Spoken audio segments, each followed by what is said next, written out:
Hello बच्चों, कैसे हैं आप लोग। गर्मी छुट्टी के बाद आपका स्कूल फिर से रीओपन हो रहा है। बहुत खेल लिए, बहुत मस्ती कर लिए, बस अब आपका समय आ गया है पढ़ने का, पढ़ाई का, जो आपको मेहनत से मन लगा करके दोबारा से करनी है आपको। अब जो बच्चे नानी के यहाँ घूमने गए हैं, मौसी के घूमने गए हैं, वो वापस लौट आए क्योंकि स्कूल आपका रीओपन हो चुका है। अब स्कूल रीओपन के बाद आपके नए नए सिलेबस आएंगे, क्या पढ़ना है, किस तरह से प्लानिंग करनी है, क्या अचीवमेंट करना है, तो ये आपको मैं बताऊंगा कैसे कैसे आपको अपनी पढ़ाई को फिर से रीओपन करना है, रिस्टार्ट करना है। सबसे पहला पॉइंट बेटा आपका आता है प्लानिंग। तो प्लानिंग में करना क्या बच्चों आपको कि जब भी आपका या आपकी बुक्स आती हैं तो सिलेबस के अकॉर्डिंग आपको नोट्स बनाने हैं और स्टाइलिश नोट्स बनाइए, प्लस उसको स्टार्टिंग से ही पढ़ना शुरू कर दीजिए। कि बच्चे सोचते हैं कि जब पेपर आएगा लास्ट में तब हम पढ़ेंगे, क्वार्टरली पेपर आएगा, हाफ ईयरली आएगा तब हम पढ़ेंगे उसको। नहीं, आपको अभी से ही सुंदर स्वीट जो आपका नोट्स होता है उसको बनाना है और अभी से पढ़ना शुरू करना है।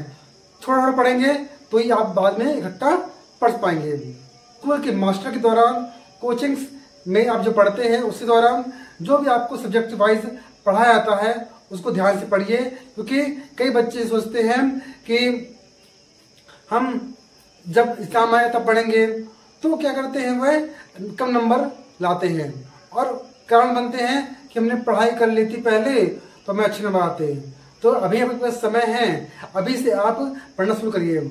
एक प्लानिंग बनाइए कि हमको कितने समय उठना है, कितने समय अपने स्कूल जाना है, कितने समय खेलना है, कितने समय पढ़ना है। तो आपको एक प्लानिंग पर्टिकुलर टाइम टेबल आपका होना चाहिए। आपका पॉइंट स्टॉप सोशल मीडिया। तो बच्चों, आपने गर्मी छुट्टी पूरा दिन खेला है, कूदा है, इंस्टाग्राम वगैरह, फेसबुक वगैरह, जितने भी आपके सोशल मीडिया ऐप्स होते हैं उसमें आपने अपना टाइम स्पेंड किया है।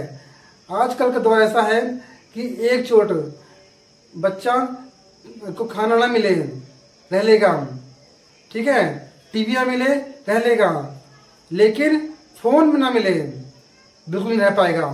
उसको केवल चाहिए क्या, इंस्टाग्राम, सोशल मीडिया, बस स्क्रॉल कर रहे हैं, चेक कर रहे हैं, बस पूरा टाइम स्पेंड कर रहे हैं। तो बच्चों, आपका जो समय था वो जो गर्मी छुट्टी में आपने खेला है, कूदा है, वो चला गया। अब आपको एक लिमिट में खेलना है और मेन बात आपका क्या है, सोशल मीडिया से आपको दूर रहना है।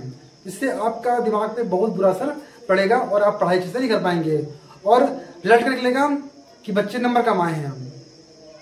आपके पेरेंट्स इतने मेहनत से पढ़ा लिखा रहे हैं और अपना पेट काट काट के पढ़ा रहे हैं, फीस भर रहे हैं आप लोग की, क्यों कर रहे हैं, आपके अच्छे भविष्य के लिए। तो बच्चों, अभी से आप लोग इस सोशल मीडिया से दूरियां कम करो। मैं नहीं कहता कि पूरा छोड़ दो, लेकिन उसे दूरियां कम करो, ठीक है, और पढ़ाई में विशेष ध्यान दो आप लोग। थर्ड आपका आता है बच्चों अचीवमेंट।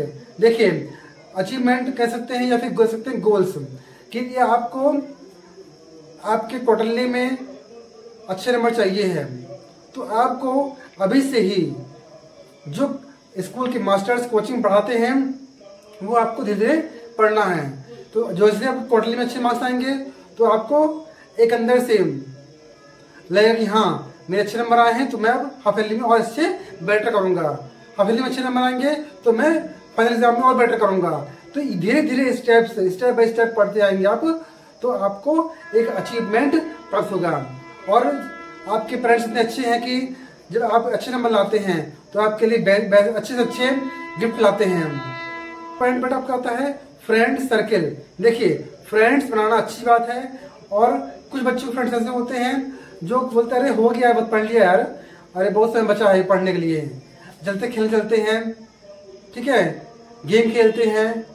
तो ये सब से आप दूर रहिए। आप अपना एक टाइम टेबल फिक्स कर लीजिए कि हमको आज इतना पढ़ना है, मतलब पढ़ना है, ठीक है। फिर इतना पढ़ने के बाद आपको फिर जहाँ वहाँ जाइए, कोई दिक्कत नहीं है। लेकिन यदि फ्रेंड सर्कल यदि आपका अच्छा है तो अच्छी बात है, लेकिन यदि आपका बुरा फ्रेंड सर्कल है तो आपको उस फ्रेंड सर्कल से दूर रहना है। आपको अपने पढ़ाई को देना है महत्व। कहते हैं ना, कहावत है, पढ़ोगे लिखोगे तो बनोगे नवाब और खेलोगे तो बनोगे खराब। तो ये रियल वाली कहानी है जो हमारे बड़े पूर्वज कह गए हैं। यदि पढ़ोगे लोगे तो ये आप कुछ कर पाओगे। तो पढ़ने लगना तो अच्छी बात है, खेलना कूदना भी पड़ेगा लेकिन एक लिमिट में। ठीक है बच्चों, आई थिंक आप इस सब बातों को ध्यान रखेंगे और हम सभी टीचर्स आपके बेहतर भविष्य के लिए मनोकामना कर लेते हैं कि आपका रिजल्ट बेहतर आए आने वाली क्लास में। थैंक यू बच्चों।